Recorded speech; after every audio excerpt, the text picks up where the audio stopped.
Hi friends, we would like you to subscribe and also press the bell icon so that you'll get the notifications from YouTube. Welcome back to Fountainhead Veda channel. At least for last 1.5 months, say about 45 days or so, we have been exploring the attitude for excellence or attitude of excellence. And also in this world of survival methodology or survival techniques to live happily first, then to achieve results or being successful has been the theme of life for all of us. So we generally explored then to know whether a successful life or success is important, or to understand oneself automatically it brings success to whatever you're doing. That's the excellence. That's what we were thinking, or we were trying to profess in the form of self-actualization, Jivan Muktan, Sthitapragyan in Sanskrit and all that. So we had a very interesting session with Mr. Tyagarajan, Shriram Group Chairman, who had explained what were his views on the success and how he built a large company or something like that, what were his qualities. Then we also saw in Johnson Johnson, former MD, and we also saw in some celebrities in the film world. And we have been identifying what are all the successful methodologies they arrived and they won their goals or they achieved their goals. So while doing this, I had a very great opportunity. I was blessed to meet the Chinmayananda mission in Chennai and their mentor, the Swamiji Mitrananda. So I was really, got impressed with his knowledge and the scholarliness, and he could answer most of our questions or what we are searching in our channel. So I thought we should meet up with Swami Mitrananda and probably travel with him and to find out what we are searching so far. Swami Mitrananda is in Chennai. He is the one who created the Chinmaya Management Studies. He is the one who created a youth wing in Chinmaya. And whatever our channel trying to focus for the age group of 25 and 40 to reach these messages, I thought no other better person than Swami Mitrananda will be the person for our channel to take it to this target audience. So I welcome Swami Mitrananda ji. Namaskaram. So we are really blessed to have your time, and we'll be looking forward for a lot of guidance and probably whatever I may ask, not very relevant or relevant questions. You have to pardon me in my. I hope my answers are relevant also. So, Swamiji, like our channel name is called Fountainhead Veda. The Veda expansion is V for verifying, exploring or experiencing, development and attitude. Okay. That's why we brought the Veda the and acronym and the vision. Very nice. And we also chose the Fountainhead. It is a place, a source where it comes. So the source itself, I think you're all really a scholar in terms of, leading us towards the source. So I thought it will be very appropriate to be traveling with you or for some time, whatever, little knowledge. Why I said little knowledge? Because it's a huge knowledge stream, I think, from your Guruji to all of you are passing on to the generations. So the current generation, and we have been having corporate leaders like Mr. Sri Tyagarajan, Shriram Group Chairman. He was about 83. So he came onto our channel. He has explained about his lifestyle and what he has seen in life. With a specific question to him was that the excellence, to achieve excellence, what can be the route map for the excellence in terms of corporate area. I had my experience with Jayendra Saraswati Swamigal of Kanchi Acharya, where I had traveled and I found out myself over a period of some 4 or 5 years what kind of a focus one should give in life. And to achieve focus, he was saying that enough Sanskrit shlokas or pujas or concentration methodologies are there. Once you do that, then you arrive at a role, focus on the role, and you will perform very well. So then I said, to have that mantras or japas or whatever it is, this generation is not really getting into those areas at all. But they are all agreeing there is a focus has to be there.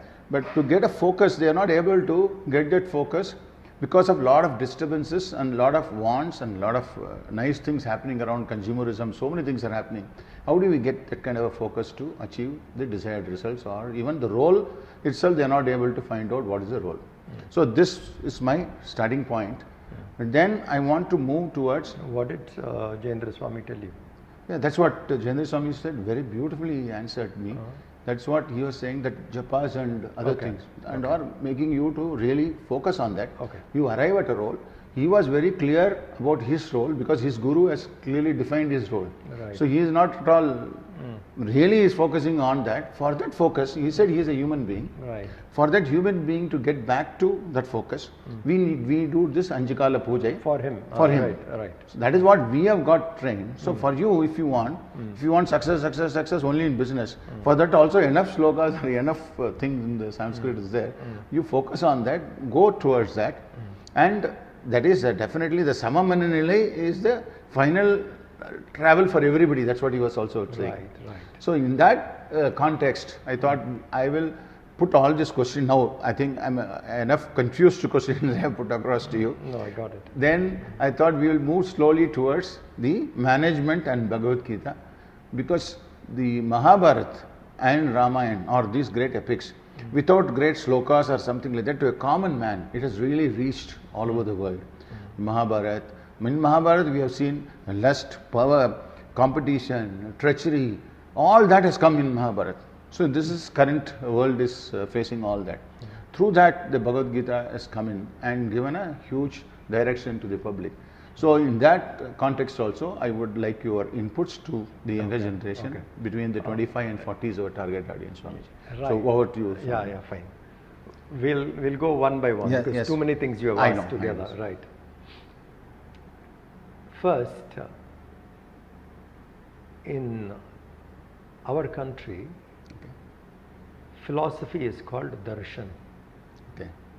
Philosophy is not the right translation for darshan, but that's the closest English language has. Called darshan. Darshan means that which I see. Okay.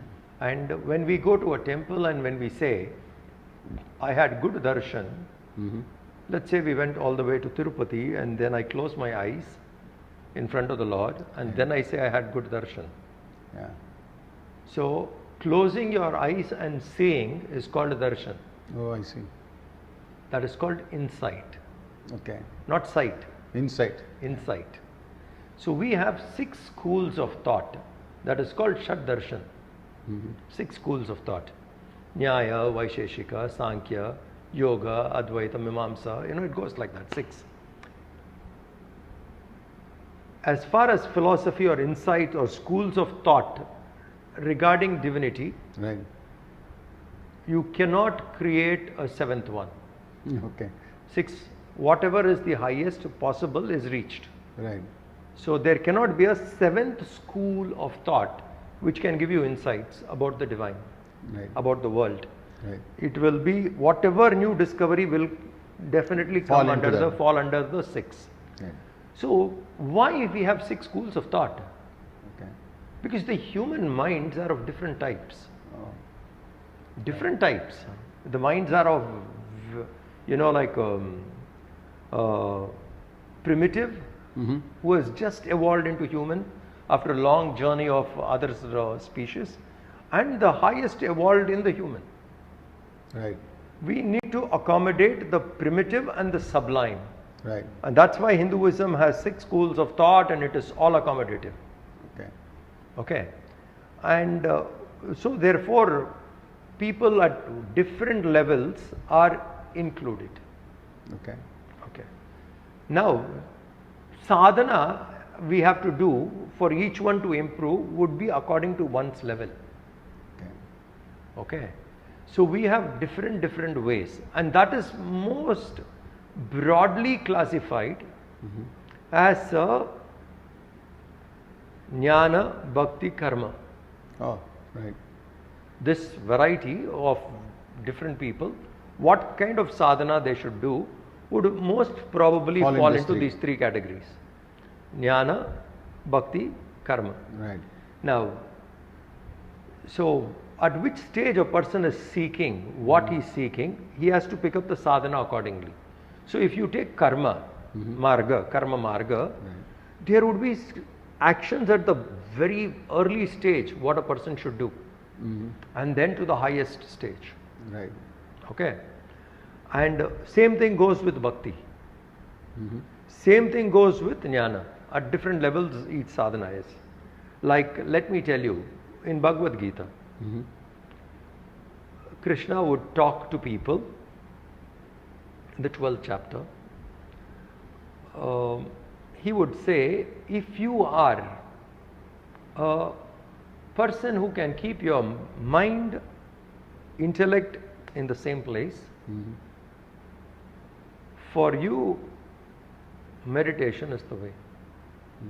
If you can be physically, mentally in the same place, mind and manas and buddhi invested into the higher, you sit, and let us say we are looking at the Lord, you're sitting there bodily, mind and intellect is also fixed in it, and you are there, not getting distracted at all, then for you meditation is the way.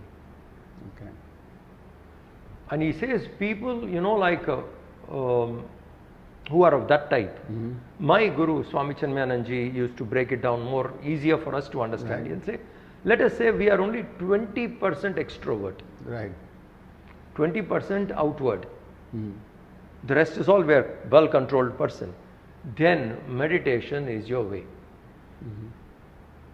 If I am not 20% Right. type, like I'm extrovert, let us say 60% I have control, 40% only I am extrovert. Extrovert means worldly Right. desires, craving for various worldly objects. Right. 60%, but 40% I have retained myself quietly. For such a person, the method Krishna says is Abhyasa Yoga. First was Dhyana. Second he says Abhyasa Yoga. Yoga of Abhyasa here is whenever the mind goes away, bring it back again and again to the same place. You're sitting here talking to me and your mind suddenly goes somewhere. Then you realize, hey, my mind went back. You come back.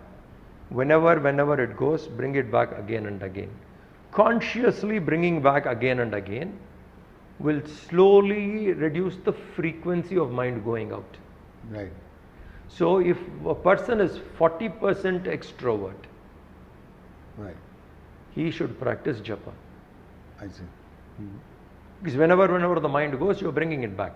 Japa will help you to bring the mind back. Because that is a practice. When we do japa, see, in meditation there is not even japa. You're sitting, eyes closed, mind, body in one place till thoughts fall off. Silence, like Ramana Maharishi and people were there. That's just 20% extrovert. Ramana did that. As a child, when he left his house at 17, he went to Tiruvannamalai, and then he was sitting in few places near the temple. Street children were disturbing him because he used to sit for meditation. And the street children thought he was playing the fool, like someone Sure. sleeping Yeah. and pretending to sleep. acting, There's a yeah. difference. So they used to disturb. He felt these guys are disturbing me. And he went into the temple, Patala Linga, in the same temple complex. And there nobody was disturbing. He sat there for 60 days. Wow. No food, no water, nothing. Body in samadhi, for 60 days he was in samadhi. Now that means his extrovertedness was only 20%, some basic worldliness he had. He could drop that, sit for meditation. So if we are of that type, straight meditation is the path. Can I just one Yeah. question? How does one know? That's what I'm That's coming to okay. it, coming to it. So if I'm not able to do this, I know definitely I don't fit into that. Okay. Sit quietly for 10 minutes, let's see how comfortable are you sitting quietly. Definitely. So if you're not able to sit quietly even for 20 minutes, Yeah. then you know this doesn't fit my sadhana. This is not my sadhana, then what should I do? Then says this, practice Abhyasa Yoga. Okay. What is Abhyasa Yoga? I told you japa. Right. Sit there, whenever the mind goes, bring it back again and again. It goes, bring it back again. See, that's what we do in japa. Let's say we are chanting Om Namah Shivaya. Shivaya, Om Namah Shivaya, Om Namah Shivaya. Mind suddenly goes away. Then I become aware after some time. Oh, mind went back. I come back. Though I may be moving my beats, the mind has gone. I come back. I come back to the japa. So whenever the mind goes, bring it back again and again. So a person of this type should do japa. Right. So your sadhana would be trying japa, and how happy are you doing japa? How focused are you? Are you able to do japa for 20, 30, 40 minutes comfortably without mind going anywhere? Then you know this is for you. Right. But if you do japa, a third or fourth beat, the mind runs away and it's gone somewhere happens. all over the place, Right. and you're not even aware that the mind has gone somewhere. Right. Then you later you saying I was sitting for 20 minutes. Probably I did 4 rounds of 4 beats. I moved and the mind went away. So then I realized I am not capable of japa. Right. Asamartha. If you are not capable of japa, then what should you do? That means I am not that 40% extrovert. My worldly desires for the objects and various things in the world must be 60%. If I am 60%, what should I do? Krishna gives a very beautiful way here. If your mind can't go to the Lord, Right. bring the Lord to the place where your mind is. This is the formula. Okay. If your mind is not able to go to the Lord, bring the Lord to the place where your mind is. What does that mean? Where is your mind right now? A person, let us say, who is a new initiative to Right. this kind of a discussion what we have, where is that person's mind? Generally, on what does the mind indulge? Family, Right. business. His woes or success and all that comes The in. mind revolves around that. Correct. So what does the mind occupy most of the time? Correct. Those desires, dear and near ones, attachment. Right. This is where the mind most of the time is. Right. Now if this is where the mind most of the time is, now what is the formula? If your mind can't go to the Lord, Lord bring the can. Lord to the place where your mind is. Now how do you bring the Lord to this place where your mind is? Very simple adjustments within. The adjustments are like this. Who created this world? Who created these people? Right. What is the source of all these people, including me? Right. When I start questioning what is the source, Right. we trace back the source must be divine. Right. From one source, all of us have come. Right. So these people who are there as my family, friends, my relatives, my loved ones, Correct. all this, or my social world, all this is created by the Lord and He has placed you there.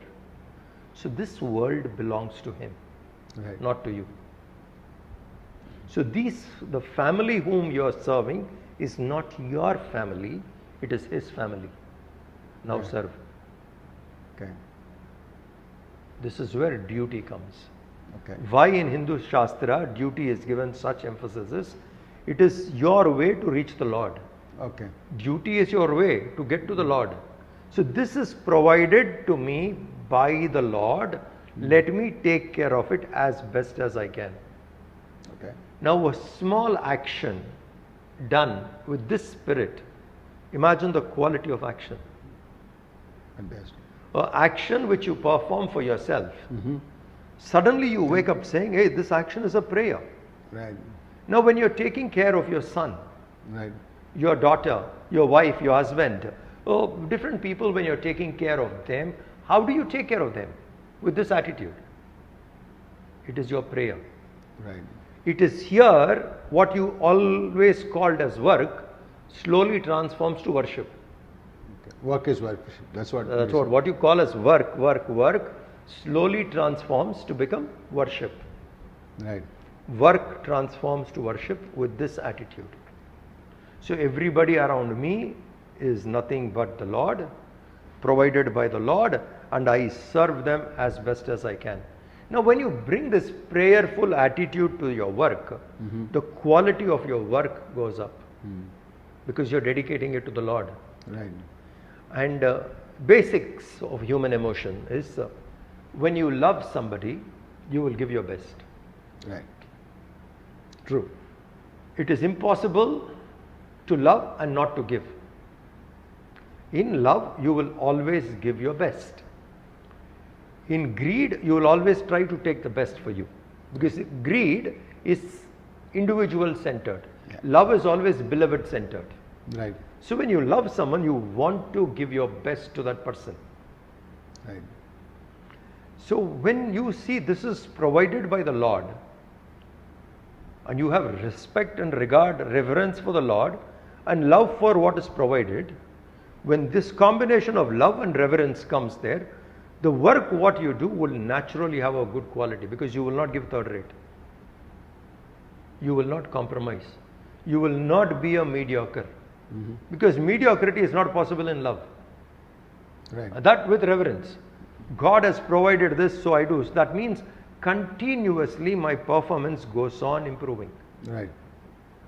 Because the mind, the attitude inside has changed. Right. It is no more work, it is worship now. So you start giving your best. This is called arpita. Okay. You are offering. This I am offering to the Lord.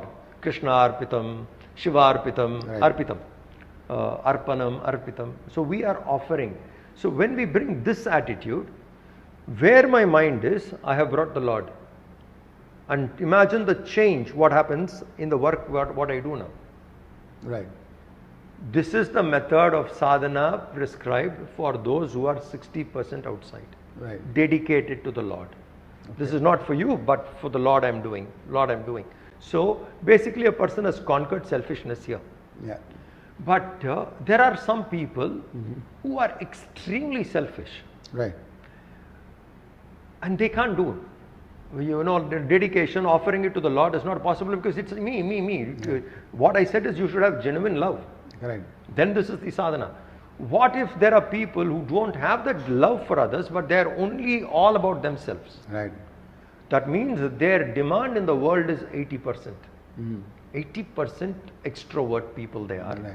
And they are extremely selfish. So Krishna says here, what they should do as sadhana is go out and work. Whatever you want, you do. But to the result, don't be attached. Oh, that is the final stage, is it? We all thought so far as Bhagavad Gita, don't worry about the results, do your duty. No. That is the fourth. That's the early stage, first stage. Then onwards you evolve further. Yeah. This is not the last lap. So here he says, go out and do what you want. Right. Because you are selfish. No way you will be selfless. No way you can love because you're a very selfish person. So now you have to understand, an extremely selfish person, does he have a way towards God? Yes. Hinduism accommodates him too. All right. Hinduism accommodates him and saying, what should he do? Says, go and work. Whatever you want, you go and do in the world. Go out and keep doing it. Whatever you want, keep trying. Right. But the result which is coming, don't be attached to it. You leave it as, take it as my prasad. Go do, give your best. The outcome, take it as my prasad. So that means a person is slowly initiated to move and indulge in selfishness, but one part of it change. To the result, you accept it as his will. You tried your best. And what came is his wish. So he says that karma phala which comes, you take it as mine. So here we have to bring in that prasada buddhi. That I put my best effort, what comes I accept. I will not insist this only I should get. Because for that person to sit quietly is not possible. Correct. You make him sit meditative, he will be restless. And you make him do japa, he is restless. Yeah. Even dedication, he is finding it hard. Yeah. So he or she is a selfish person. Right. So go out and exhaust. But to the result, accept it as his will. So slowly that person learns to detach himself from the result. So the Rajoguna in him gets exhausted, but that detachment to the result starts.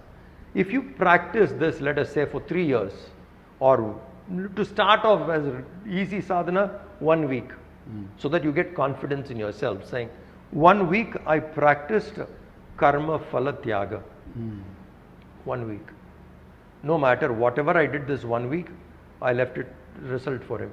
I gave my best, I did not bother. To accept this all life would be hard. So start for a week. Then you will find, yeah, in a week at least 4 things I did in this spirit. Then I can slowly do it for 2 weeks. I get little more confidence, faith in me comes. Shraddha comes into me saying that, I think I can do this. Then I extend it for a month, 6 months, 1 year, I get there. Once I establish in this, that I keep working without being attached to the result, selfishness in me gets less. Now I will be able to love. Genuinely, I will be able to bring the Lord to the place where the mind is.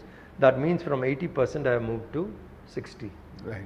When I go on doing this sadhana, dedicating everything to the Lord and doing it, and like seeing it as prayer, my mind calms down. I evolve to do japa. Right. And when I continuously keep doing japa, whenever the mind goes, I bring it back. Whenever I keep doing this, the mind slowly evolves to more silence, quiet meditation. This is the 4 levels if you look at people. Everybody falls into this category. Right. From here we have to start and move. So this is how sadhanas are prescribed. That's why we have 6 schools of thought, Okay. and all this would come in. So even to, like in one of the questions as you were asking, Right. you were asking about being excellent. I gave you excellence. I told you on human evolution. Right.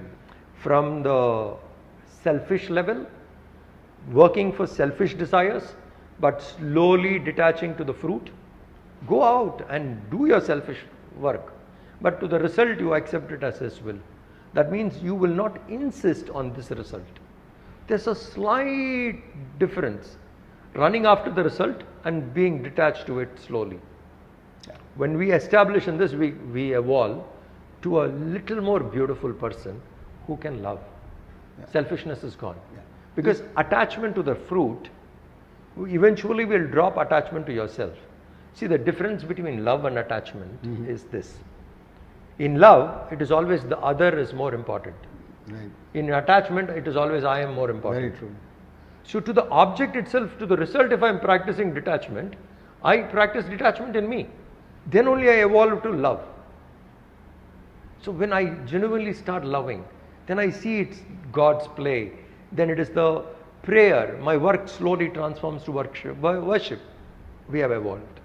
From worship, we move slowly to japa. Right. Mind, body aligned in the same place. Then from there we go to meditation. So the excellence you're talking about would naturally come if any of these practice we do. If you are meditative person and then you have to move in the world, then you would, a person can move like Krishna, let us say. Absolutely meditative. Janaka, absolutely meditative. And they could do the worldly affairs because from that kind of meditation, quietude, they see the world, they see it clearly. Right. So a person practicing japa, when he has to transact in the world, the power of mind is so much because right now, mind is not there. Body is doing the work, mind is not there. Right. Anything what you do, you are doing physically, mind is somewhere else. Imagine the quality japa gives you by bringing your mind and body together. When mind and body is together and you do a work, that quality naturally improves. Right. Then coming dedication. The work what you do, you are offering it to God as a prayer. So the heart, the love is also motivated. Power of the mind and intellect, quiet mind, the power of the mind which is able to keep the mind and body together with love. Imagine the quality. The work will naturally be excellent. Yeah. So excellence in the world for any spiritual practice would be a byproduct. Absolutely, I understood. Here, there was in our channel we were talking of when again with Aragora knowledge, I would say is Sridhar Pragyan, Jeevan Muktan, and self-actualization in terms of psychology or Maslow's theory. Maslow's theory is not absolutely fitting into whatever you have expressed. It says first food, adukappuram recognition, power, then he reaches the self-actualization. The human needs. That's a human needs kind of a thing. I Ah. think all of us, yeah. See, that is very differently pointed out in our Shastra. We Yeah. call it Lokeshana, Vitteshana, Putreshana. Hi friends, we would like you to subscribe and also press the bell icon so that you'll get the notifications from YouTube.